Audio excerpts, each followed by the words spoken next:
আজকে বাংলাদেশ এমন একটি জায়গায় দাঁড়িয়েছে, চোরাবলি সময়ের সন্ধিক্ষণ থেকে উতরে এসে নোবেল বিজয়ী প্রফেসর ইউনূস সাহেবের নেতৃত্বে বাংলাদেশ গণতন্ত্র উত্তরণের যে পথে এগিয়ে যাচ্ছে, সেই পথ যত বাধায় আসুক না কেন, যত ব্যারিকেড আসুক, সেই পথে যত রকম কাটা ছিটানো হোক না কেন, সমস্ত বাধার প্রাচীর উতরে বাংলাদেশের মানুষ আগামী ফেব্রুয়ারিতে নির্বাচনের মাঠে ভোট দিতে যাবে।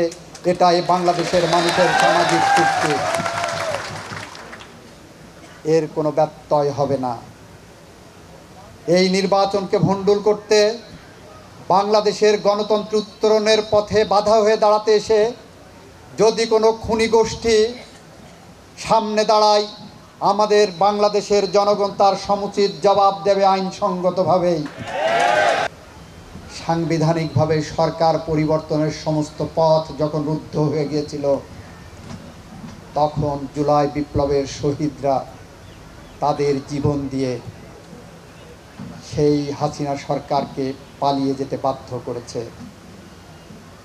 আর বাধ্য করার কারণেই এটাও একটি সাংবিধানিক পন্থায় জনগণ তার ক্ষমতা নিজের হাতে নিয়েছিল।